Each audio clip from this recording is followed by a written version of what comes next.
Mainit na balita, inirekomenda sa Ombudsman ng DPWH at ICI na sampahan ng mga reklamo sila dating House Speaker Martin Romualdez at dating Congressman Zaldico. May kinalaman yan sa ilang questionable flood control projects mula 2016 hanggang 2025. Detalye tayo sa ulat on the spot ni Salima Refran. Sam? Rafi, Connie, kasama nga sa rekomendasyon ng DPWH at ICI sa kanilang referral dito sa Office of the Ombudsman ang paghahain o pagsasampa ng reklamong plunder o pandarambong laban kina dating House Speaker Martin Romualdez at dating Congressman Zaldico.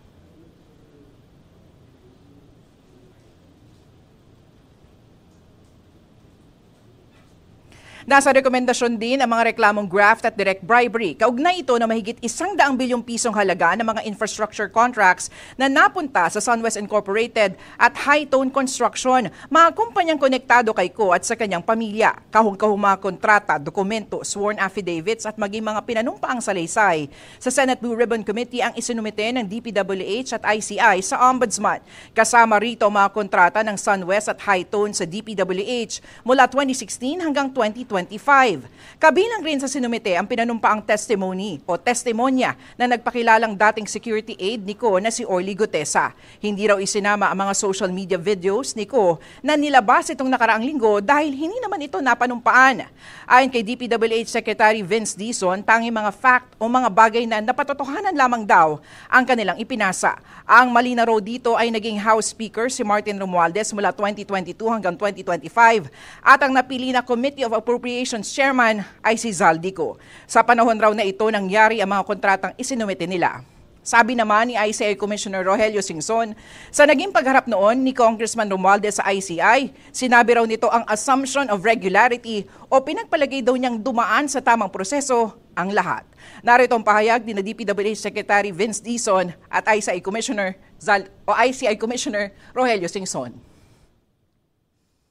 Speaker Martin Romualdez, siya ang naging speaker from 2022 to 2025.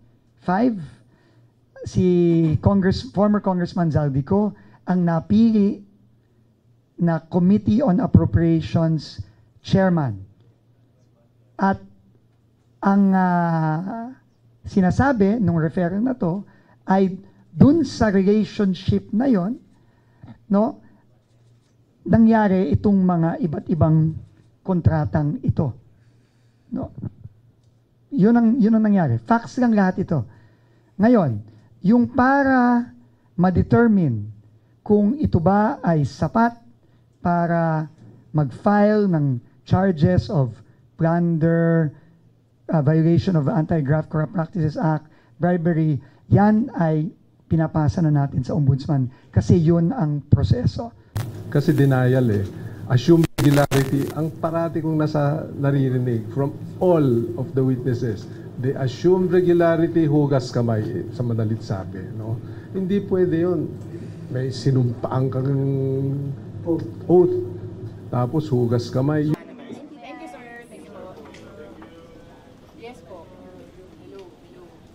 Rafi, Connie, sa ngayon nga ipapasok na sa fact-finding ang referral na ito ng Ombudsman. Ang Ombudsman na ang susuri sa referral at mag-iimbestiga para mapalakas ito. Yan muna ang latest mula nga dito sa Office of the Ombudsman. Sam, may nababanggit bang timeline kung kailan matatapos yung Ombudsman sa kanilang fact-finding investigation? Alam mo, Rafi, wala pang opisyal na pahayag dito ang Office of the Ombudsman. Patungkol naman doon sa timeline, no, kung matatandaan ninyo, napakarami na nung naihain ng mga reklamo dito sa Office of the Ombudsman. At dahil dyan, maaari namang agad sumalang, pero marami kasing mga kontrata, maraming mga dokumento yung nilalaman ng mismong referral na ito. So wala pa tayong opisyal na pahayag patungkol sa timeline ng pagsusuri sa referral na ito. Rafi. Maraming salamat, Salima Refran. Ayon sa tanggapan ni dating House Speaker Martin Romualdez, handa siyang humarap sa investigasyon kaugnay sa flood control issue. Maglalabas din daw ng pahayag si Romualdez ngayong araw kaugnay sa rekomendasyon ng DPWH at ICI na ireklamo siya. Bago pa man ibinigay ng ICI at DPWH sa Office of the Ombudsman ang mga impormasyong nakalap nila kaugnay sa questionableng flood control projects, nagsalita si Pangulong Bongbong Marcos kaugnay niyan. Sa isang video message, sinabi ng Pangulo na malakas ang loob niya na susundan ng Ombudsman ang mga ituturong na mga ebidensya. Kung sasapat ito, posible raw sampahan ng mga reklamong plunder, graft o bribery sila dating House Speaker Martin Romualdez at dating Congressman Zaldico. Sina Romualdez at Co ang itinuturong nasa likod ng questionableng insertion sa 2025 budget. Kumikbak din umano ang dalawa sa flood control projects. Malakas naman ang loob natin na yung ombudsman, ang ginagawa lamang ay sumusunod sa ebidensya. At kung saan tayo dinadala ng ebidensya, doon pupunta ang ating investigasyon. Nauna nang itinanggi ni Romualdez ang mga alegasyon. Si Con naman, idiniin si Romualdez at ang Pangulo kaugnay sa insertions. May 3 ng kaso sa Sandigan Bayan laban kay Co kaugnay sa substandard flood control project sa Nauhan, Oriental, Mindoro. Sabi kahapon ni Ombudsman Jesus Crispin Remulla, posibleng makasuhan si dating House Speaker Martin Romualdez sa loob ng 6 na buwan. Muli ring tiniyak ni Remulla na susundan ang mga ebidensya sa issue ng flood control projects. Balitang hatid ni Salima Refran. Nang mapili ng Ombudsman si Jesus Crispin Remulla, tumawag daw sa kanya ang kabrad na si dating House Speaker Martin Romualdez. Sa gitna yan ng investigasyon sa mga anomalyang flood control projects. Binunyag ito ni Remulla sa pagtatanong ng kanyang dating propesora, ang ekonomistang si Winnie Monsod, sa isang forum tungkol sa flood control controversy sa UP College of Law, BGC. Martin is a fraternity brother. Yes. He entered the fraternity when I was the illustrious fellow. So we have a naturally close relationship. We worked together in Congress. I answered his call once because we respect each other. He talked to me. That was before I assumed office, but after I was appointed. And after that, I didn't talk to him anymore because I have to think clearly about these cases. Ayon kay Remulla, sinubukan ni Romualdez na ipaliwanag ang kanyang panig at iginiit na wala siyang kinalaman sa mga anomalya. Of course, he was trying to make a case, his case, that had nothing to do with anything. I mean, we just listen. Wala, just, diba? We just follow the evidence, that's it. At so far, sir, kamusta po yung evidence? We're building up something. Dinadawit si Romualdez si dating Congressman Zaldico sa issue ng insertions at kickbacks sa budget. Ayon pa kay Co, pinagpantaan siya ni Romualdez at sinabihang huwag nang bumalik ng bansa. Ang dating security consultant naman ni Co na si Orly Gutesa, sinabi sa Senado na naghahatid umano sila ng basura o mali-malitang pera kay Romualdez sa mga bahay nito. So when you think it will be filed within the year, I mean not this year, but at least in the next 6 months or 9 months? Oh yes, ma'am. You think so? Yes, ma'am. I'll hold you to that. Yes, ma'am. Sinisika pa naming makuha ang panig ni Romualdez sa mga sinabi ni Remulla. Pero dati nang sinabi ni Romualdez na malinis ang kanyang konsensya. Sa kabila ng mga alegasyon ni Co, na anyay di naman pinanumpaan at walang bigat bilang ebidensya sa korte. Si Remulla inulit na susundan ng ebidensya kahit saan man ito mapunta. Kahit pa kay Pangulong Bongbong Marcos na sinasabi ni Co na nag-utos daw ng 100 billion pesos na insertions sa budget. Kahit sino pa po ito? Wala naman tayo magagawa kasi nandyan na yan eh. Evidence na yan eh. We're trying to be as transparent as we can be. This is already an issue close to the hearts of Filipinos. Hindi ko naman kinuha yung opisinang to para magtakip para kahit kanino. Pero aabot na ba ang mga ebidensya hanggang sa Malacanang? Wala pa akong nakikita sa aking mga mata. Pero kinakailangan, pag-aralan lahat yan. Sa takbo ng kanilang mga investigasyon, tingin ni Remulla, makakakuha siya ng conviction sa mga kasong isasampa niya. I see people who will be returning money and pleading guilty. You know, maybe less jail time, but at least it's resolved. Samantala, may motu proprio investigation na rin daw ang ombudsman sa 10 contractors, mga dati o kasalukuyang mambabatas na may koneksyon sa mga kontratista. Isa raw dito si dating Pampanga 3rd District Representative Aurelio Dong Gonzales Jr. Yung kanyang construction company at mga projects, siyempre, yun naman yun di ba? It's not just about flood control, it's about other illegal interests, unlawful interests. Si Gonzales sinabing bagaman bukas siya rito, wala siyang alam tungkol sa anumang formal na investigasyon ng ombudsman laban sa kanya. Ang naaalala daw niya ay may ibinasurang kaso noong 2023 kaugnay sa mga parehong proyekto dahil sa kawalan ng merito. Mukhaan niyang nirecycle na raw ito na issue. Salima Refran, nagbabalita para sa GMA Integrated News.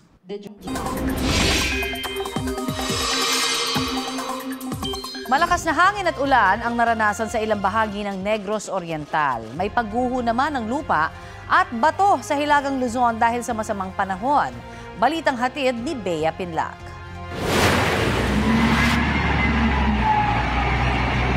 Nagsagawa ng clearing operation sa ilang kalsada sa Barangay San Juan sa Santa Pracedes, Cagayan.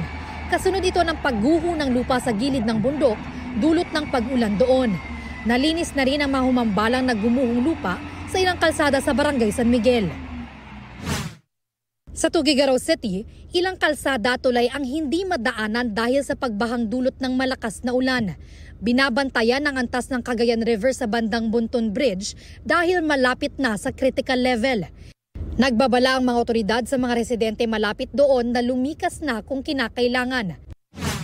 Samantala, ang mga residenteng inilikas mula sa iba pang lugar ay dinala na sa evacuation center. Sa Pagudpod, Ilocos Norte naman, humambalang ang malalaking tipak ng bato at puno sa kabaan ng Barangay Pasaleng kasunod ng malakas na pag-ulan doon. Nagsasagawa na ng clearing operations.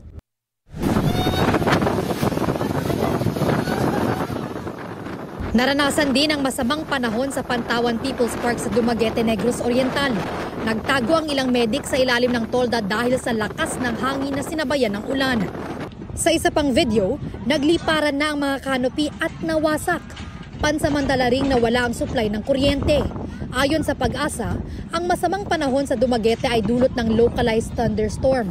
Ang pag-ulan naman sa Cagayan ay dahil sa shear line. Bea Pinlac, nagbabalita para sa GMA Integrated News. Posible pa rin ang ulan sa iba't ibang panig ng bansa ngayong weekend dahil sa 4 na weather systems. Base sa rainfall forecast ng Metro Weather, maaaring makaranas sa mga susunod na oras ng intense to torrential rains ang ilang bahagi ng Northern Luzon, kaya maging alerto sa banta ng baha o landslide. Uulanin din ang ilang pang bahagi ng bansa. Bukas naman ng umaga, posibleng ulanin ulit ang ilang panig ng Northern Luzon. Linggo ng umaga, uulanin na rin ang ilang bahagi ng Southern Luzon, Visayas at Mindanao. Higit na mataas ang tsansa ng ulan sa iba pang panig ng bansa sa bandang hapon o gabi. Posible rin ang ulan sa ilang lugar dito sa Metro Manila. Hanging amihan ang umiiral mula sa Batanes at Ilocos Region. Shear line sa Cordillera, Cagayan Province, Isabela, Quirino at Nueva Vizcaya.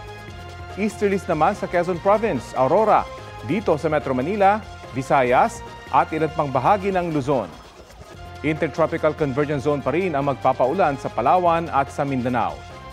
Ngayon pong Biyernes, naitala ang Baguio City ng Baguio City ang minimum temperature nito na 16.8 degrees Celsius, habang 25.2 degrees Celsius dito sa Quezon City.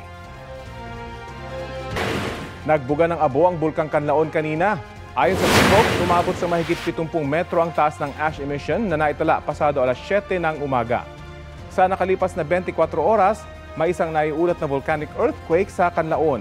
Mahigit 1,000 at 6 toneladang asupre naman o sulfur dioxide ang naibuga nito. Nananatili sa Alert Level 2 ang bulkan. Ibig sabihin, bawal pumasok sa 4 na kilometrong radius na Permanent Danger Zone ng Canlaon. Huli kam ang pang-hold up ng lalaking yan sa isang tindahan sa Barangay Consolacion sa Cagayan de Oro City. Ang suspect may dalang baril at tinututukan ng bantay ng tindahan. Ayon sa may-ari ng tindahan, 2 cellphone ang tinangay ng suspect. Walang cash na nakuha dahil online ang transaction ng mga customer. Ayon sa pulisya, nakilala na ang suspect. Tinutugis pa ang naturang suspect. Handa namang magsampa ng reklamo ang biktima. 6 na pamilya ang apektado ng sunog na sumiklab sa isang compound sa Caloocan kaninang madaling araw. Ang mainit na balita hatid ni James Agustin. Binulabog na nagangalit na apoy ang mga residente ng isang compound sa Road 4 Extension sa Barangay 35 Maypaho, Caloocan kaninang alas 3 sa madaling araw. Mabilis na kumalat ang apoy sa magkatabing bahay na may 2 palapag. Itinaas ng Bureau of Fire Protection ng unang alarma. Nasa 5 fire truck nilang rumisponde. Dagdag pa ang mga fire volunteer group. Napakalayo nung lugar doon sa pagpaparadahan namin ng truck. Inabot kami ng 11 hose bago namin makuha yung apoy. Ayon sa isang residente, pagkagising niya ay malaki na ang apoy sa bandang kusina. Tutulog kami, tapos ginising na lang po ako bigla ng anak ko na may umaapoy na po. Ginawa po namin, naglabasan na po kami. Tapos yung mga ibang anak ko po, sa likod ng palaisdaan, doon po nila inano yung mga bata. Nilagyan na siya ng kumot, tapos tsaka siya inabot sa manugang ko yung mga bata. Tumalon na po sila lahat doon. Alas 4:16 ng umaga nang tuluyang mapula ang apoy na tumupok sa 2 bahay. Inimbestigahan pa ng BFP ang sanhi ng apoy. Walang nasugatan sa insidente. Umabot sa 6 na pamilya na may 21 individual ang naapektuhan. Nananawagan sila ng tulong lalo pat wala silang naisalbang mga gamit. Nagpapadala kami ng mga food packs tsaka para hot meals para doon sa mga apektadong pamilya. James Agustin, nagbabalita para sa GMA Integrated News. Ito ang GMA Regional TV News. Mainit na balita mula sa Luzon, hatid ng GMA Regional TV. May 3 lalaking natabunan ng landslide sa Cabugao, Apayao. Chris, nasagip ba sila? Connie, sa kasamaang palad, patay na nang matagpuan ng 2 sa mga biktima. Pansamantalang sinuspende ang paghanap sa isa pa nilang kasama dahil sa banta ng panibagong landslide. Nasa kustudiya muna ng mga otoridad ang 2 bangkay habang inaayos ang mga dokumento bago sila maibigay sa kanilang mga pamilya. Base sa investigasyon, nasa kubo ang mga biktima nang magka-landslide kahapon. Ang sama ng panahon sa lugar ay dulot ng shear line ayon sa Pag-asa. Mismong asawa niya ang sumaksak sa isang babae sa Bangaldan dito sa Pangasinan. Ayon sa mga otoridad, inabangan ng sospek ang kanyang misis matapos silang mag-usap sa barangay hall dahil sa hindi nila pagkakaunawaan. Sinaksak ng mister ang asawa gamit ang tari ng panabong na manok. Isang tricycle driver ang umawat sa sospek na tumakas matapos ang krimen. Dinala sa ospital ang biktima na nagdamo ng 4 na saksak at mga galo sa iba't ibang bahagi ng katawan. Base sa inisyal investigasyon, matinding galit at selos ang motibo sa krimen. Gusto na raw kasing makipaghiwalay ng biktima pero ayaw ng sospek. Sumuko ang sospek sa mga otoridad. Paliwanag niya sa pulisya ang kagustuhan niyang maayos ang kanilang relasyon ang naging dahilan kaya raw niya nagawa ang krimen.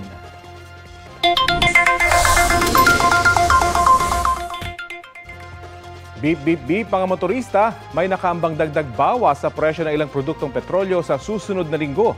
Ayon sa Department of Energy Oil Industry Management Bureau, batay sa 4-day trading, may inaasahang rollback na humigit kumulang 50 centavos sa kada litro ng gasolina. Taas presyo naman na 50 centavos ang makikita para sa kada litro ng diesel, habang 1 peso and 35 centavos sa kerosene.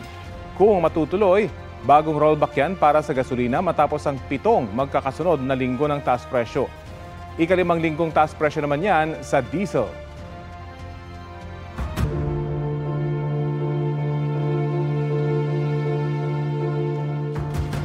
Pinuna ng Makabayan Bloc ang pahayag ni Senate Blue Ribbon Committee at Senate President Pro Tempore Ping Lacson na ginamit lang umano ang pangalan ni Pangulong Bongbong Marcos sa insertion sa 2025 budget. Chair pa naman siya ng Blue Ribbon Committee pero prematurely ay meron na siyang conclusion na hindi Pangulo ang nag-utos at ginamit lang ng mga opisyal. Walang batayan pa para sabihin yon. Kailangang direktang harapin at sagutin ng Pangulo. Panawagan ng Makabayan Bloc, wala dapat exempted sa investigasyon kaugnay ng maanumalyang flood control projects at budget insertions. Hinimok nila ang Ombudsman, Independent Commission for Infrastructure, Senate Blue Ribbon Committee at Kamara na ipatawag sa investigasyon ang Pangulo. pati sina dating Representative Zaldico, dating DPWH Yusek Roberto Bernardo, dating Executive Secretary Lucas Bersamin at dating Budget Secretary Amena Pangandaman. Ani Lacson, ang naging basihan niya ay ang pag-veto ni Pangulong Marcos sa 1.15 billion pesos na halaga ng mga proyekto. Mahirap din anyang paniwalaan ang sinabi ni Con na siya ang nag-deliver ng 25 billion pesos na kickback sa Pangulo dahil inamin ni Bernardo na siya ang may hawak ng deliveries ng mga kickback. Sinusubukan pa ng GMA Integrated News na kunin ang pahayag ng Malacanang. Gagawa ng mga legal na hakbang si Attorney Pechi Espera laban sa gumamit sa kanyang pangalan sa sinumpaang salaysay ni Orly Guteza sa Senate Blue Ribbon Committee hearing. Giit ni Espera, ang affidavit ni Guteza na iprinisinta sa Senado ay hindi tugma sa record sa kanyang opisina. Hindi rin daw tugma ang document stamp, pati ang professional at personal niyang datos sa affidavit. Nitong Oktubre, naglabas ng resolusyon ng Manila Regional Trial Court na peke ang pirma ng notaryo sa affidavit ni Guteza. Bukod sa affidavit ni Guteza, isa pang pineke umanong dokumento ang iprinisinta sa Senate Blue Ribbon Committee ng isang tao na itinuturing anyang haligi ng Senado. Hindi niya pinangalanan kung sino ito. Ayon kay Espera, ang paggamit ng pinekeng dokumento sa Senado ay makasisira sa kredibilidad ng investigasyon sa flood control issue. Sinisikap pang kunin ang pahayag ni Senate Blue Ribbon Committee Chairman Ping Lacson kaugnay sa pahayag ni Espera. Ang dating chairman ng komite na si Senador Rodante Marcoleta, nauna lang sinabing biktima lang din si Guteza ng pekeng notaryo. Ang missing farm to market roads ang nadiskubre ng Department of Agriculture sa Davao Occidental. Ang kontraktor ng isa sa mga ito, kumpanyang pagmamay-ari ng mga diskaya. Balitang hatid ni Bernadette Reyes. Sa inspeksyon ng Agriculture Secretary Francisco Chu Laurel Jr. sa Davao Occidental noong isang buwan, nagulat siya sa kanyang nadiskubre. May mga farm-to-market roads na ginagawa pa kahit dapat ay natapos na noong 2021 pa. 3 days ago, araw lang. Dapat kasi 2021 pa tapos. 4 na taon nilang hindi ginawa. Dapat nakolekta na nila pera. Sa inilabas ngayong audit report ng Department of Agriculture, lumabas na 8 farm-to-market roads sa probinsya ang binansagang missing. 100 milyong piso ang halaga ng mga proyekto na pinondohan noon pang 2021 hanggang 2023 at dapat ay matagal nang tapos. 4 sa proyekto ang may bahagyang nagawa, pero may 4 ding wala talagang accomplishment mula sa simula. May gumagalaw. Ibig sabihin, may nagtatrabaho. When in fact, these projects were funded 2021-2023, where the budget has already lapsed. Pilit na hinahabol talaga para hindi makita na may problema. Ang tanong doon, anong pondo ang ginamit? Sinong contractor? The same contractor pa rin ba? So we don't know. Kabilang sa mga proyektong may bahagyang nagawa ang pagsesemento ng National Highway sa Barangay Sanghay sa bayan ng Malita, Davao Occidental na 12 million pesos. Ang kontraktor nito, kumpanyang pagmamay-ari ng mag-asawang kontratistang sina Curly at Sara Diskaya, ang Great Pacific Builders and General Contractors. Ang 13 million peso na pagsesemento rin sa ilalim ng kontraktor na John Marie Construction Service, 15 million pesos sa ilalim ng Dicem Construction and Supply, at ang 12 million pesos na concreting sa ilalim ng HVC Sagittarius. Ang 4 na proyekto naman na walang nagawa kahit ano, pareho rin ng mga contractors, ang John Marie Construction Services, Dicem Construction and Supply at HVC Sagittarius. Lahat ng possible cases, idadaan yan sa ICI. So isasubmit yung report. Dapat managot talaga yung may pagkakasala dun. Ayon sa DA, pondo ng kagawaran ang ginamit sa naturang mga proyekto.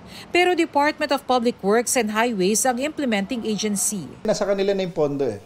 So in terms of liability, walang liability si DA kasi hindi siya part doon sa kailangan pumirma para ma-release ang payment doon sa contractor kasi we are not party to the contract. Hinihinga namin ng pahayag ang mga nabanggit na contractor pati ang DPWH. Ayon sa DA, naisumiti na sa Office of the President ang resulta ng investigasyon ng Bureau of Agriculture and Fisheries Engineering. Bukod dito, nagsasagawa rin daw ng hiwalay na investigasyon ang Department of Agriculture sa pamamagitan ng kanilang Internal Audit Service at sa pakikipagtulungan ng Inspectorate and Enforcement Office. Para maiwasan na mangyari ulit ito, pinag-aaralan raw kung maaaring ang DA na ang mag-implement ng mga farm-to-market roads simula sa susunod na taon.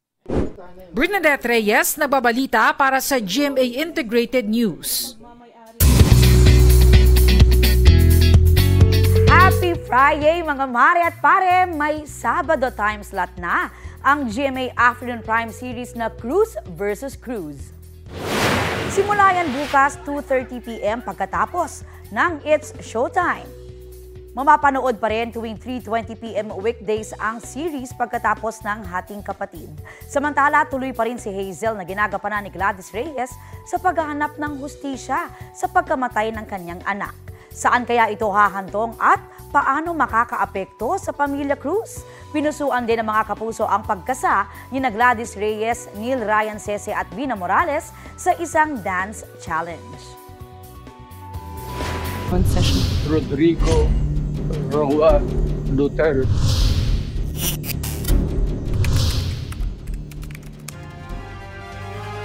Itinakda sa November 28 ng Appeals Chamber ng International Criminal Court ang paglabas ng desisyon nito sa apela ng kampo ni dating Pangulong Rodrigo Duterte para sa interim release. Base sa anunsyo ng ICC Appeals Chamber, ilalabas nila ang pasya alas 10:30 ng umaga, oras sa The Hague, Netherlands, o alas 5:30 ng hapon dito sa Pilipinas. Malalaman sa desisyong yan kung papaboran ng ICC Appeals Chamber ang apela. Nakasad po doon na matanda at mahina na ang dating Pangulo kaya hindi na dapat siya ikulong habang nililitis ang kanyang kasong Crimes Against Humanity. Una nang hiniling ng defense team ang interim release sa ICC Pre-Trial Chamber 1 na humahawak sa kaso ng dating Pangulo. Pero ibinasura ito noong September 26. Sa ibang balita, wala raw ginagawang internal investigation ng Malacanang kahit ilang membro ng gabinete ang idinadawit sa katiwalian sa gobyerno. Sa gitna ng isyong yan, nagpahiwatig si Pangulong Bongbong Marcos ng posibleng balasahan sa gabinete. Balitang hatid ni Ivan Mayrina. It's your new designation. Di ba magka-cabinet shake-up tayo? Agaw pansin ang mga pahayag ni Pangulong Bongbong Marcos sa Bagong Bayani Awards bukod sa pahiwatig ng balasahan sa gabinete. Sinabi rin niyang magiging bahagi nito si First Lady Liza Araneta Marcos. She has become our ambassador now for migrant workers.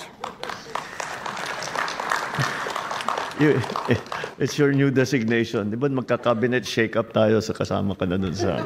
Pero sabi ng palasyo, kung nakita niyo po na parang pabiro po yung pagkakasabi ng Pangulo, so yun muna po tayo, face value. Ditong Lunes nagkaroon na ng pagbabago sa gabinete nang ianunsyo ng Malacanang ang pagbibitiw ng dating Executive Secretary Lucas Bersamin dahil umano sa delikadesa. Pero si Bersamin iginiit na hindi siya nag-resign, sabay tanggi na wala siyang kinalaman sa budget insertions. Hindi binawi ng Malacanang ang nauna nilang anunsyo.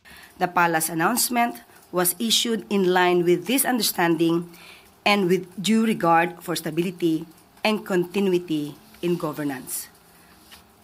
At nagkausap naman po sila ng Pangulo face-to-face at let us just leave it at that.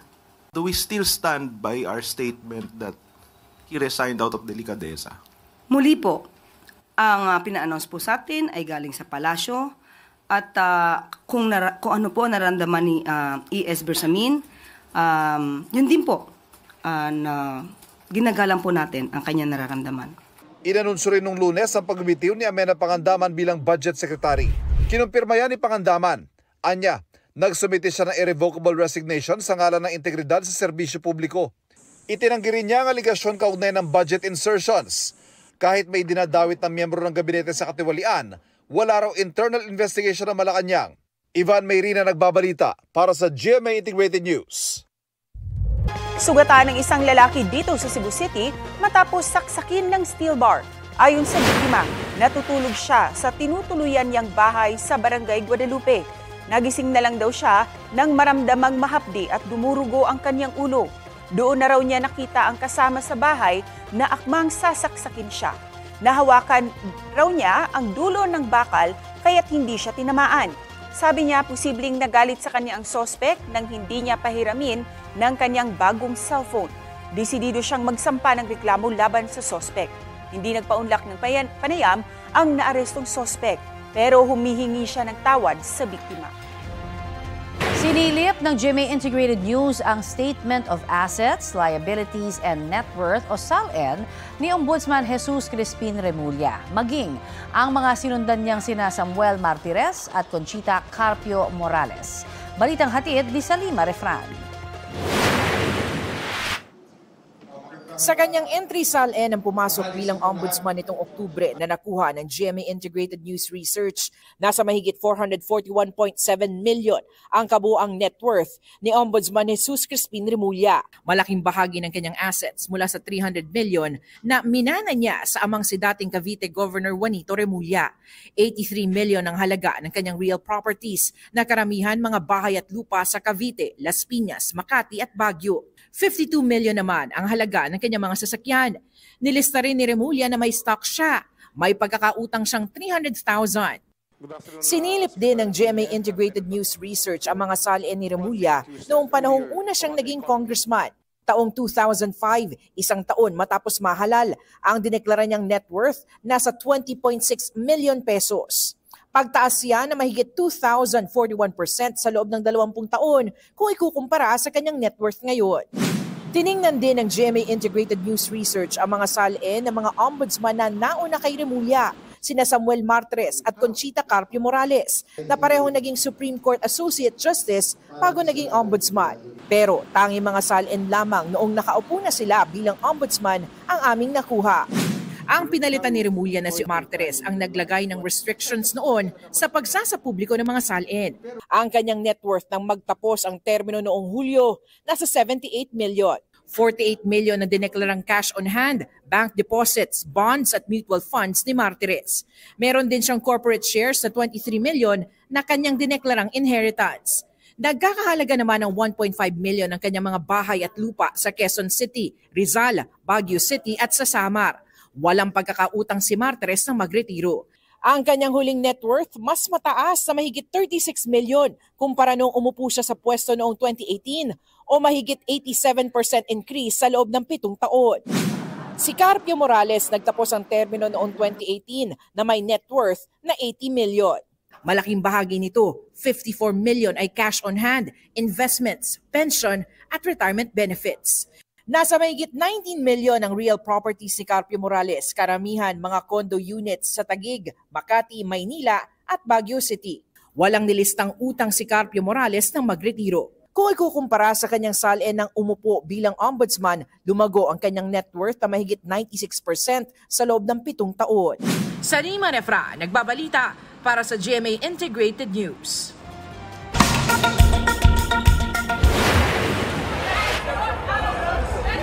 Sumiklab ang sunog sa venue ng 2025 United Nations Climate Change Conference sa Belém, Brazil.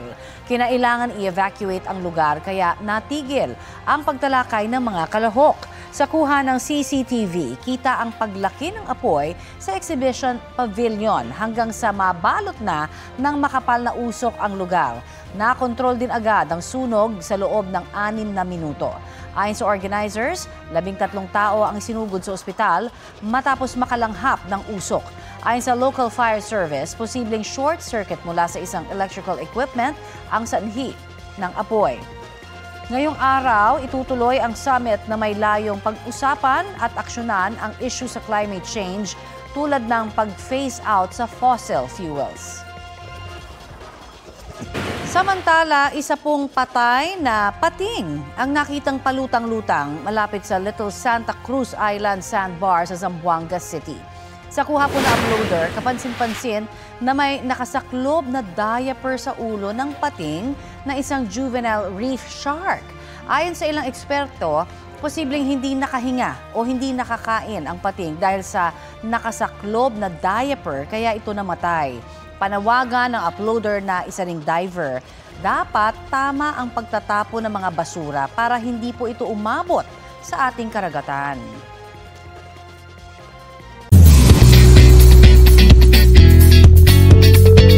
Mga mare, si multi-awarded Kapuso host and journalist Jessica Soho ang Rolling Stone inaugural Hall of Fame inductee for journalism. Sa awarding ceremony, tinanggap ng isa sa mga executive producer ng Kapuso Mo, Jessica Soho, ang award. Sa isang video message, nagpasalamat si Soho sa pagkilala. Sa kanyang pahayag, sinabi ni Soho kung paano siya naniniwala sa kakayahan ng storya para magsilbing inspirasyon, tulong at magpabago ng buhay ng tao. Congrats, Ma'am Jess! Ipinagdiwang sa Pasay ang 75 taon ng diplomatic relationship ng Pilipinas at India.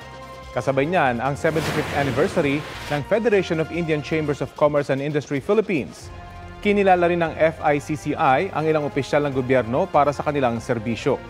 Bilang isa sa mga pioneer ethnic foreign chambers of commerce sa bansa, patuloy na pinapatibay ng FICCI ang relasyon sa pagitan ng Indian at Filipino communities at pag-integrate ng Indian business interests sa ekonomiya ng Pilipinas.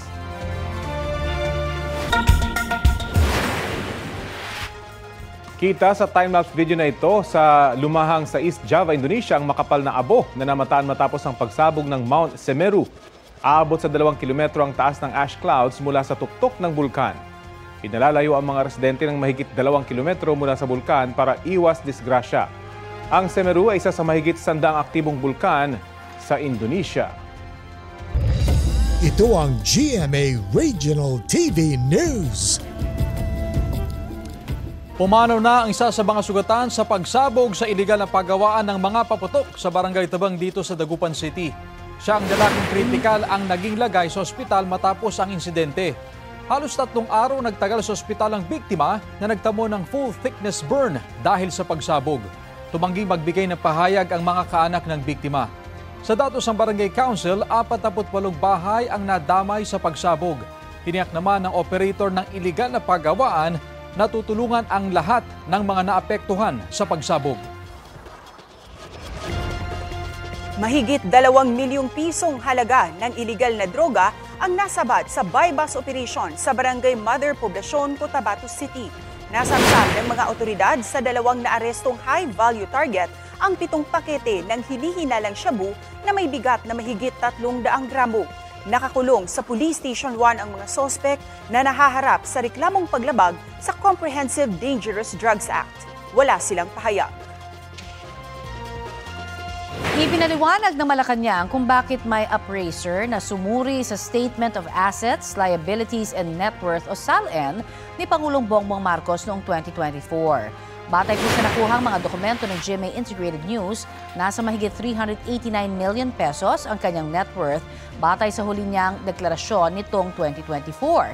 Sa parehong dokumento, mayroong Annex D kung saan may ibang nakalagay na net worth na nasa 1.375 billion pesos. Batay yan sa appraisal report ng Cuervo Appraisers Incorporated, isang professional asset valuation company. Kaya kung susumahin mula sa mahigit 79 million noong 2005, mahigit 1,600% ang naging pagtaas ng net worth ng Pangulo sa loob ng halos 20 taon. Ayon kay Palace Press Officer Undersecretary Claire Castro, sinuri o inassess ng appraiser ang SALN ng Pangulo para makita ang updated market value ng kanyang mga ari-arian. Para mas maganda rin makita ng taong bayan kung magkano na yung value ng mga properties na dating na-acquired before. Dahil darating yung panahon na sasabihin nila na ito na yung value niyan. So dapat i-declare din. So wala namang mali doon. Mas maganda nga po. Hinimay rin ng GMA Integrated News ang SALN ni Vice President Sara Duterte mula nang pumasok siya sa politika. Balitang hatid ni Maki Pulido. Sa pagsilip ng GMA Integrated News Research sa Statement of Assets, Liabilities and Net Worth ni Vice President Sara Duterte, makikita ang paglaki ng kanyang net worth mula nang una siyang pumasok sa politika hanggang nitong nakaraang taon. Mahigit 1,120% na pagtaas yan sa loob ng 17 taon. 2007, unang pumasok sa politika si Vice President Sara Duterte nang mahalal bilang Vice Mayor ng Davao City. Sa kanyang Statement of Assets and Liabilities o SALN noon, nagdeklara siya ng real properties na nasa mahigit 3.7 million pesos, kabilang ang ilang lupa sa Davao City at condo sa Quezon City. Meron din siya noong personal properties na mahigit 5.4 million pesos at utang na nasa 2 million pesos. Kaya ang kanyang net worth noon lumalabas na nasa mahigit 7.2 million pesos. Nang maging mayor ng Davao City noong 2010, ang kanyang net worth umakyat sa mahigit 16.2 million pesos. Base yan sa dineklara niyang real properties na mahigit 10.8 million pesos, personal properties na mahigit 10.7 million pesos at liabilities na mahigit 5 milyong piso. Hindi sumabak sa politika si VP Sara noong 2013. Pero muling nahalal na mayor ng Davao City noong 2016. Walang hawak na kopya ng SALN ni Duterte ang GMA Integrated News Research mula 2016 hanggang 2021. Nang mahalal na vice-presidente noong 2022, ang kanyang net worth nasa mahigit 71 million pesos na.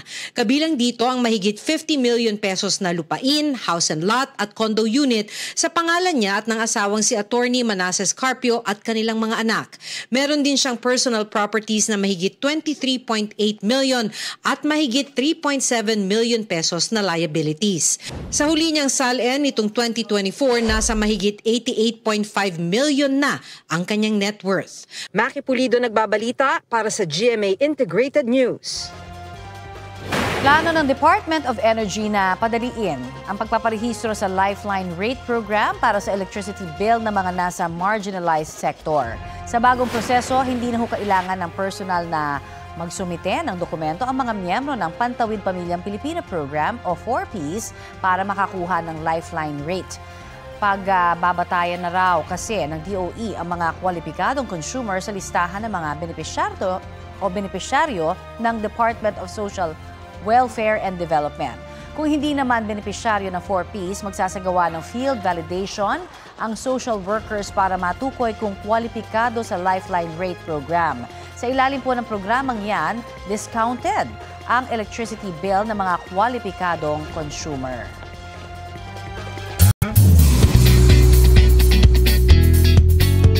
May special message si star of the new gen Jillian Ward para sa bagong sparkle artist na si Eman Bacosa Pacquiao.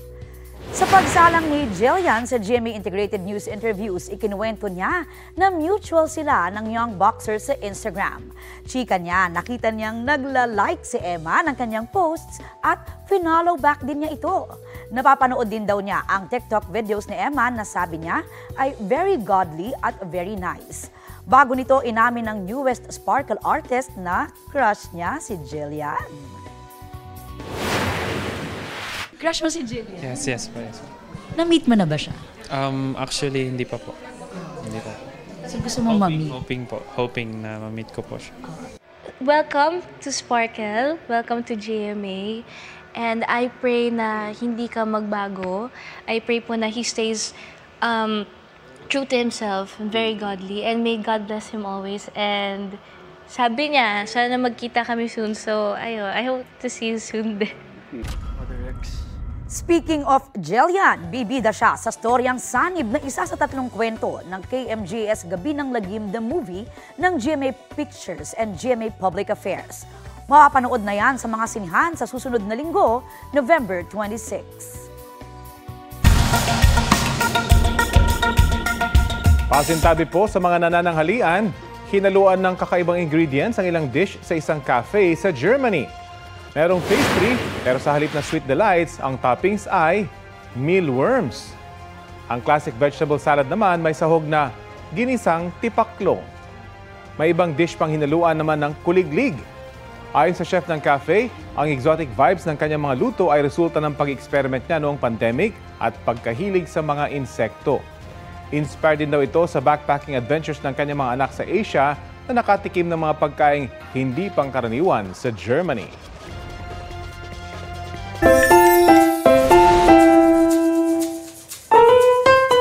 Bida po natin ngayong Friday, ang isang fur baby na tulog is life, ang peg. Aliw ang hatid niyan online, lalo't maraming netizens ang relate much sa struggle is real moment. Patingin nga kami niyan. Yan. Meet 7-year-old Shih Tzu na si Tequila. Kwento ho ng fur parent niyang si Chelsea, ginising nila ang pupungay-pungay na alaga para bilinan na kailangan anya nitong i-receive ang parcel na darating sa bahay. Biniro pa nila si Tequila na aalis sila kaya kailangan itong magising. Tila walang effect sa fur baby ang drama hanggang sa nakatulog ulit. O, di ba? Daig pa ang puyat sa trabaho. Ang video niyan, meron ng over 145,000 views at mahigit 16,000 likes sa TikTok. Tequila, ikaw ay... Trending! Super cute, Tequila. Gising na gusto namin makita Bakit yung naman mata. ba't naman yung naasar si Tequila para gisingin lang? Oo, kailangan magbantay, kaya daw siya aso. Kuya, diba? diba? At ito po ang Balitang Hali. Bahagi kami ng mas malaking misyon. 34 na araw na lang, Pasko na! Ako po, si Connie Season. Rafi Tima po. Kasama nyo rin po ako, Aubrey Carampel. Para sa mas malawak na paglilingkod sa bayan. Mula sa GMA Integrated News, ang News Authority ng Filipino.